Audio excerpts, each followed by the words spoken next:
Welcome back to the Film School podcast. Today I'm talking about the Australian horror film Beaten to Death. Australia has given us a lot of memorable horror films, from the completely bonkers like Turkey Shoot to more serious thrillers that have stuck with me like Dead Calm and a million other movies in between. And I'm happy to say that Beaten to Death is another movie that I'll be rewatching for years to come. When I watched the trailer for this movie, I wasn't sure if it was going to be just pure torture porn, someone locked in a house and beaten for several hours. I didn't know if it was going to be more of a Assault on Precinct 13 kind of vibe where people are coming after someone in one location. And I'm happy to report that it is not anything like what I expected.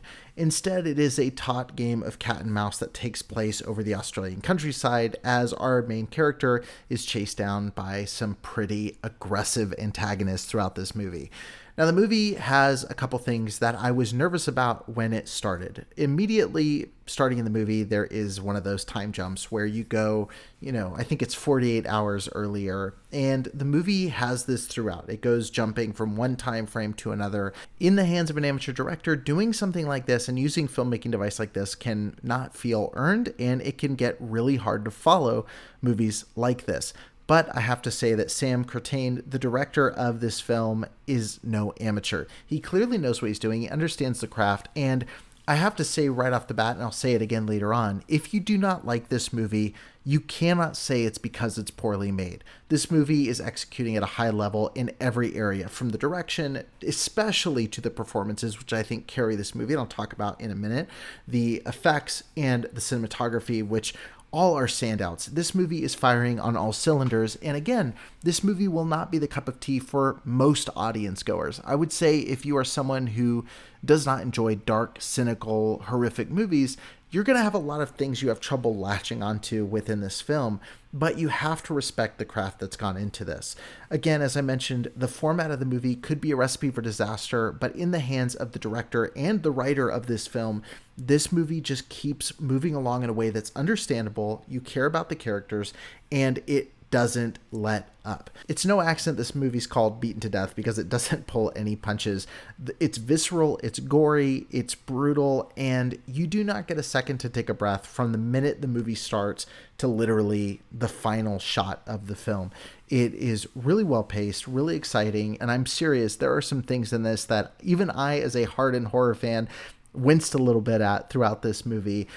If you enjoy movies like Saw, Hostel, long list of gory, brutal movies, you'll probably enjoy this one as well. If you don't, this is not going to change your mind. It's not going to make you go, man, I do really like watching, I won't spoil anything, but this type of brutal thing happening. I mentioned all of that stuff, but what's really at the heart and soul of Beaten to Death is the lead performance. All the performances are really good, but the lead performance by Thomas Roach is one of the best horror performances I've seen in a really, really long time. When you have your main character being consistently barraged by extreme violence, no matter how extreme that violence is, it can start feeling monotonous if you don't have a great performer anchoring all of it.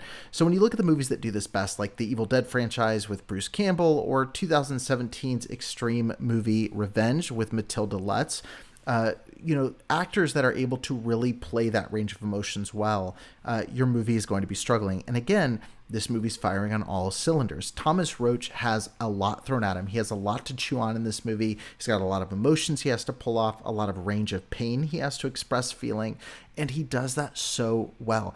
It's one of those movies where I was watching it and going, Thomas Roach, this guy doesn't look familiar. I don't know who this is. I've never seen him in anything before. He should be in everything because he's such a phenomenal performer, and he brings so much heart and soul into a very bleak and rough viewing experience. He's absolutely phenomenal. The rest of the cast is game here as well. I don't want to discredit them at all, but I have to give a special shout out to David Tracy, who I'm double checking IMDb as I record this. This is his first feature film role, and he is incredible. I don't think I'm spoiling this because it's in the trailer, but if you don't want spoilers, just go watch the movie and then come back to this. But he takes a character that goes from lovable and really interesting to being terrifying and menacing in a matter of moments. And he brings just so much to this character. Beaten to Death is by far one of my favorite horror movies to come out in a long time. And I don't have to give it any kind of disclaimer like favorite low budget movies or favorite foreign films or favorite. It's just one of the best horror movies that I've seen in a long time. It feels like the types of movies we were getting in the early 2000s when you were seeing guys like Alexandre Aja bust onto the scene with movies like High Tension and the early Hills Have Eyes remake. These unrelenting, brutal horror movies that exist to just push you to the limits. And I highly recommend it. As of the time of this episode dropping, it is available in select theaters and should be available to stream on demand. And I know if you are a hardcore horror fan like myself, you're going to love this movie a ton. So go check out Beaten to Death. It is a fantastic film, and it's well worth your time.